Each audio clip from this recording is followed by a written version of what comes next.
The siege of Corvale had lasted 31 rotations. The Valen defense lines were collapsing under the relentless assault of the Crest swarm, a nightmare species that consumed everything in its path. Trench after trench, bunker after bunker, all had fallen.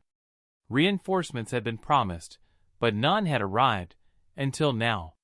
Commander Thrix of the Valen army stood on the landing platform, his scaled fingers twitching as a dark shape broke the clouds. It was not the gleaming war cruiser he had hoped for. Instead, a battered Terran frigate descended, its hull scarred, its paint scorched away by 100 old battles. "Terrans?" Thrix hissed.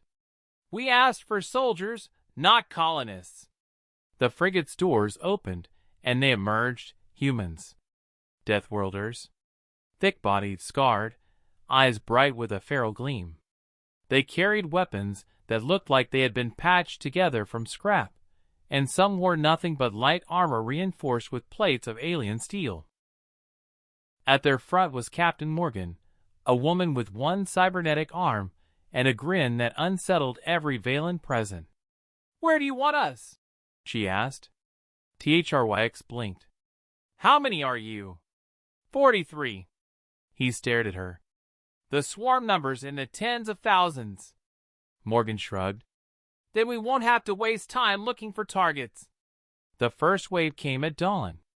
The Kreth emerged from the mist, chittering and shrieking, their claws slicing through the air. Valen artillery opened fire, cautious and precise. The humans did not wait for the enemy to come closer. They vaulted over the barricades and charged. Thrix gaped from the command tower. "They're leaving cover! They'll be slaughtered!" But they weren't. The humans moved like predators unleashed, rolling under plasma blasts, hurling grenades made from their own rations, firing rifles in short, brutal bursts. One tore a Kreth's mandibles apart with his bare hands. Another used the corpse of a fallen soldier as a shield, then rammed a plasma blade into the heart of a beast 3 times her size.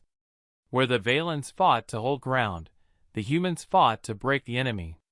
And the Kreth, used to prey that scattered, did not know how to answer prey that bit back. By midday, the humans had taken a forward ridge that had been lost for weeks. Smoke and ichor filled the air. The Valens stared in something between horror and awe as Captain Morgan radioed in calmly. "Ridge secure. Need resupply. Ammunition, medical packs, 3 crates of anything that explodes." "Explodes?" Thrix asked. She smirked through the static. "Don't worry.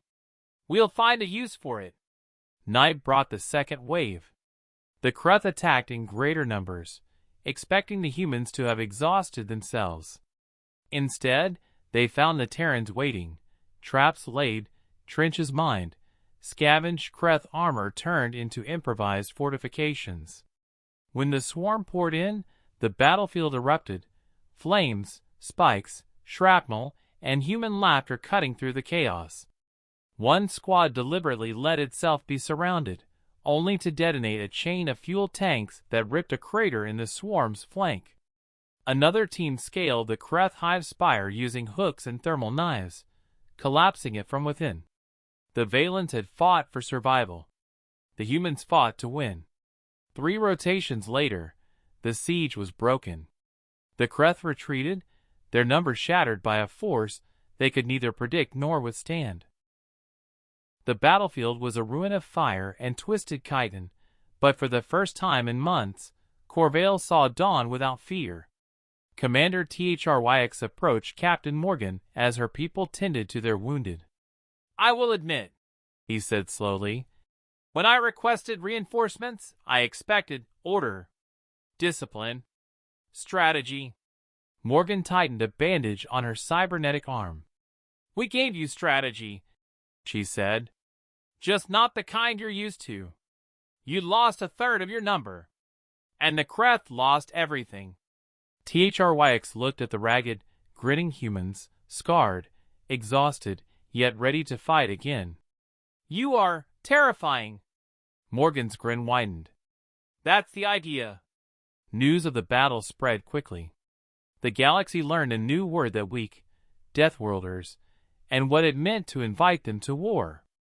They were not the soldiers you asked for.